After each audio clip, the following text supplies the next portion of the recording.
আল্লাহু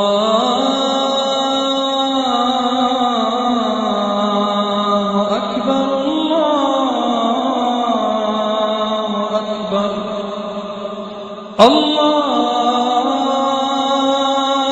আকবার, আল্লাহু আকবার।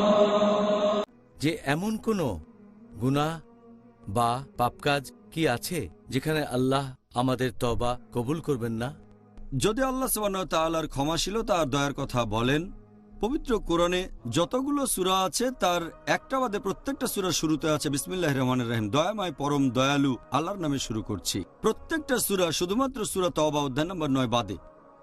আর আল্লাহ পবিত্র কোরআনে বলেছেন সূরা জুমার অধ্যায় নম্বর 39 আয়াত নম্বর 53 যে হে আমার বান্দাগণ, তোমরা যারা নিজেদের প্রতি অবিচার করেছ, নিরাশ হইও না আল্লাহ সুবহানাহু ওয়া তাআলার অনুগ্রহ থেকে। আল্লাহ সব পাপ ক্ষমা করতে পারেন। আল্লাহ তিনি তো ক্ষমাশীল এবং পরম দয়ালু। এখানে আল্লাহ বলেছেন তোমরা যে পাপই করো আল্লাহ সুবহানাহু ওয়া তাআলা সব পাপ ক্ষমা করে দিতে পারেন, শুধু যদি তোমরা তওবা করো, যদি সঠিকভাবে তওবা করো, যদি ক্ষমা প্রার্থনা করো, ইনশাআল্লাহ আল্লাহ ক্ষমা করে দেবেন। আমাদের প্রিয় নবী মুহাম্মদ সাল্লাল্লাহু আলাইহি সাল্লাম বলেছেন, এই সহিহ হাদিসটার উল্লেখ আছে ইবনে মাজাহ হাদিস নাম্বার 4251। আমাদের নবী বলেছেন যে প্রত্যেক আদম সন্তান তারা পাপ করে, সবচেয়ে ভালো সে যে তওবা করে।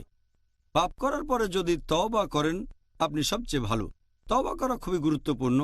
এই হাদিসটা আছে তিরমিজিতে হাদিস নাম্বার 3540। আমাদের নবী মুহাম্মদ সাল্লাল্লাহু আলাইহি ওয়াসাল্লাম বলেছেন যে আল্লাহ বলেছেন, হে আদম সন্তান, তোমরা যে পাপই করো আমি তোমাদের সব পাপ ক্ষমা করব।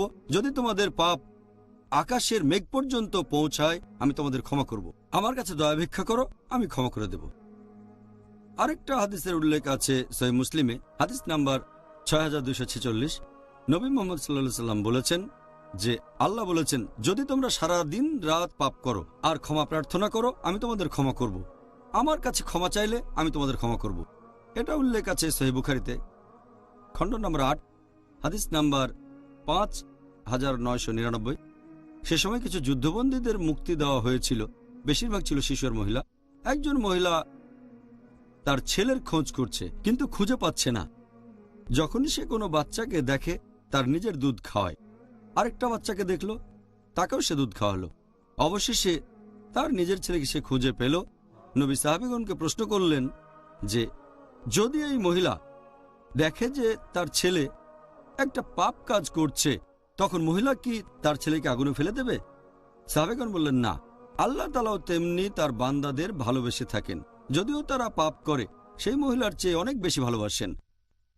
এটার ভিত্তিতে আমরা বুঝতে পারছি আল্লাহ সুবহানাহু ওয়া তাআলা যে কোনো পাপ ক্ষমা করতে পারেন যদি আমরা তওবা করি।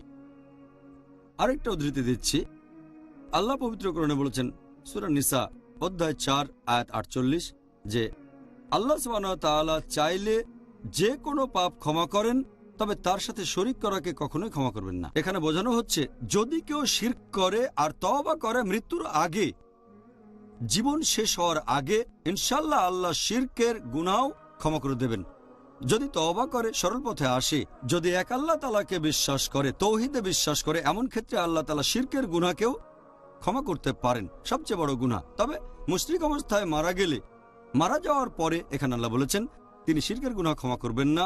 অন্য কোনো গুনাহ আল্লাহ চাইলে ক্ষমা করতে পারেন, তবে শিরকের গুনাহ কখনোই ক্ষমা করবেন না। এটা সবচেয়ে বড় গুনাহ। তাহলে আমরা বুঝতে পারছি যে আল্লাহ সুবহানাহু ওয়া তাআলা পরম দয়ালু এবং তার বান্দাদের পাপ ক্ষমা করে দিতে চান। সুবহানাল্লাহ। অবশ্যই আল্লাহ সুবহানাহু ওয়া তাআলা হলেন পরম করুণাময়।